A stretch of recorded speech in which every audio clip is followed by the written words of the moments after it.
everybody, it's Aryn Michelle, and I have my good friend and co-writer Meg Ammons here with me, and we wanted to talk to you about our song that we wrote called Secondhand Love that I just released.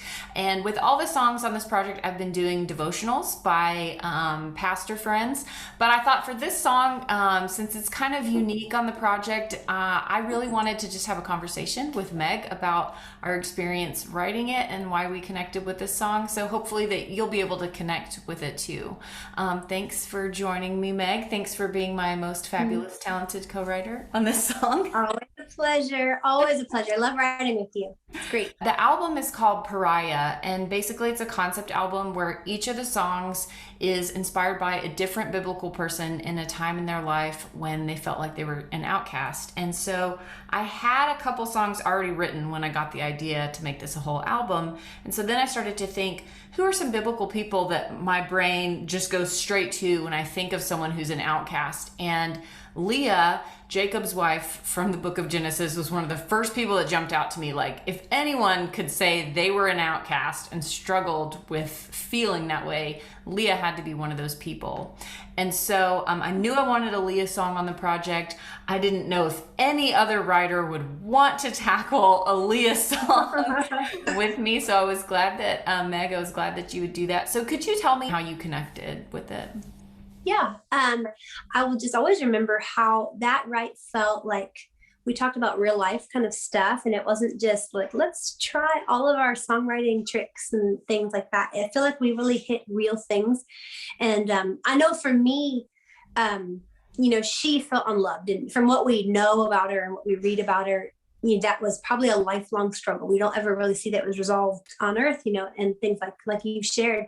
And so what is something that I could say in my own life would feel at all like that? And for some reason, I really thought for people to know, like, I'm a twin. So if you're a twin, comment in the sections down here, because I think there's possibly a special way that you can relate, because twins are just compared all their lives. Mm-hmm. No matter who ends up winning different categories of things, certain things you're better at and everything like that. And I think I was just able to kind of think through Leah's life a bit like I thought about the painful moments that maybe came from being a twin, maybe for me or for my sister, and just kind of tap into like, wow, you're always compared. And if you fall short in one way or many ways, just how that is, like, you don't escape it. I feel like because of that, I got excited to try to, like, wow, I can kind of really imagine how Leah felt. It's such an interesting perspective because, and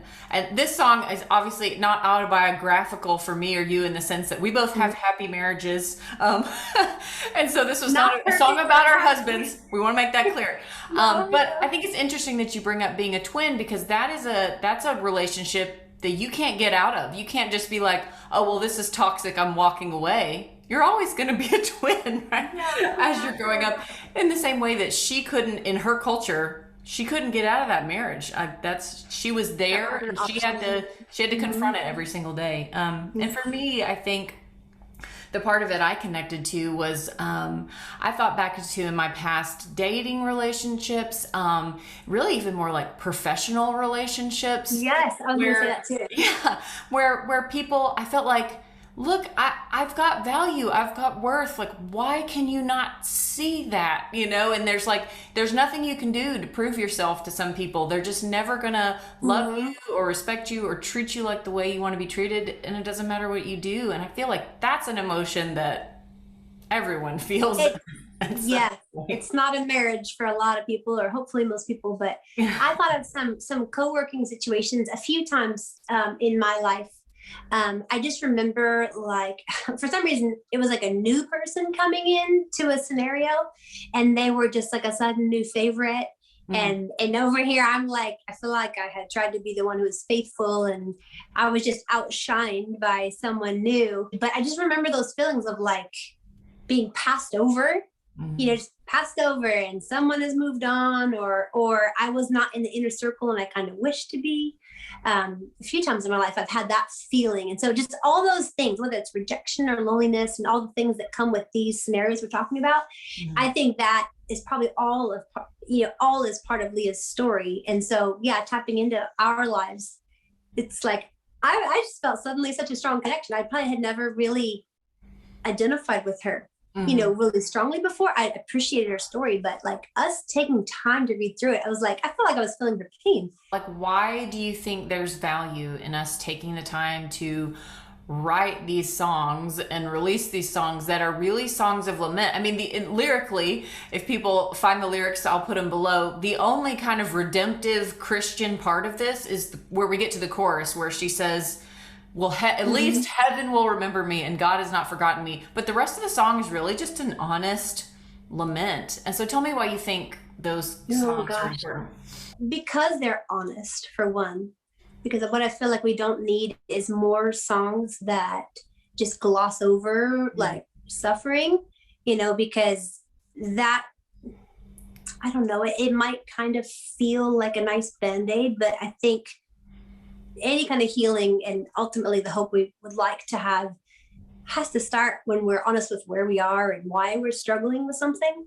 And that we have to start with being real before the Lord. God knows what we're struggling with. So if we come with like cleaned up prayers, relating to God and not being honest, then it's like, I feel like he would just be saying, I see you and I want to help you. I want to take your pain away, but you have to give it and you have to even be real that you're feeling it, and sometimes we can gloss over that stuff. I think when we give songs, we experience all these emotions. We're not just happy people all the time. We're not just, one and done, have that faith-filled prayer, everything's fixed. I mean, as much as we need that side too, we experience all these things and we need to get them all out, so there's times for those songs, there's times for joyful songs, and there's such value in these because maybe it's just keeping us true to ourselves, to say, God, hey, I'm just being real that I have pain.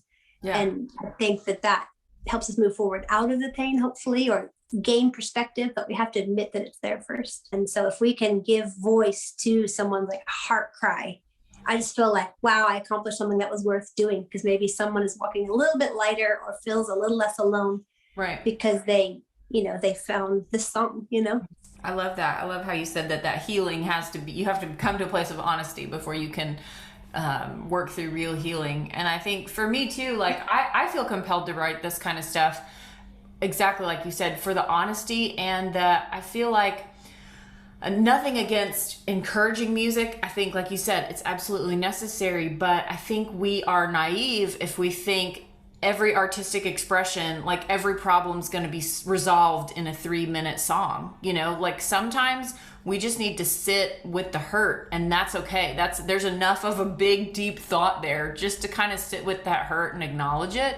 We don't have to solve every problem in every song, or we're really not being honest, right? Like you said about the human experience, because everything is not resolved with a neat and tidy little bow at the end of each day or the end of each song. Yeah. I just want to say I appreciate you so much, Meg, like being willing to like really fight for this song. And it's honestly like it was one of my producer's favorite songs to work on the whole project. And the feedback I get from people on this one were just like, oh my gosh, I felt that in my bones. Like there's some emotional connection there that's working on a deeper level. And so I just appreciate you so much being willing to go there with me on this song. So thanks, Meg, and thank you all for listening to our exploration of this song. I'm gonna put the official lyric video of the song right after it. So if you haven't heard it yet, just stick around, keep watching, and you can hear Secondhand Love. And thanks again for watching. We'll see you later.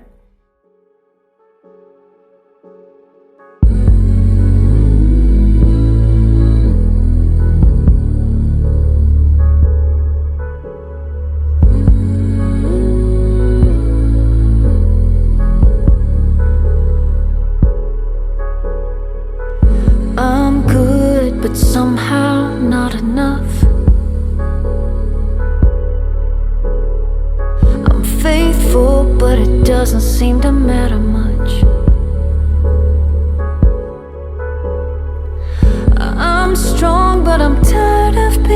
overlooked. I'm a rock next to a diamond, but I'll get the job done. I wonder what it would be like to get the best of you. There's nothing more that I can do to be the one you choose. I'm still stuck in second place after all my heart's been through. I kinda win, I kinda lose. Secondhand love, secondhand love.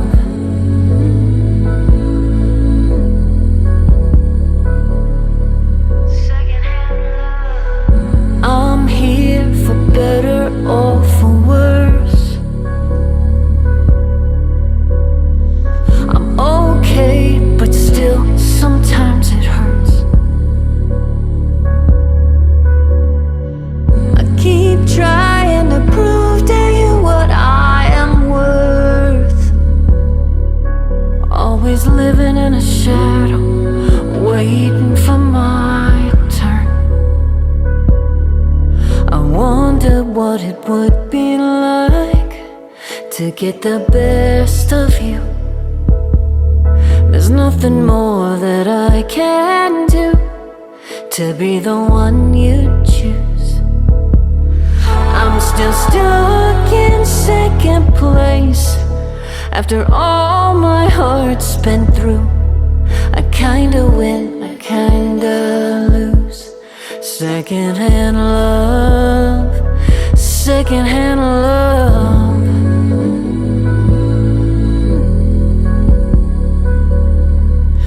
Secondhand love.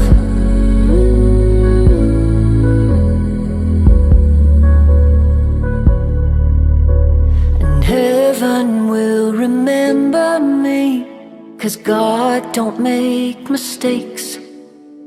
I may be lonely and unseen, but I am not forsaken. Heaven will remember me, 'cause God don't make mistakes. I may be lonely and unseen, but I am not forsaken. I am not forgotten. Still, I'm still stuck in second place after all my heart's been through. I kinda win, I kinda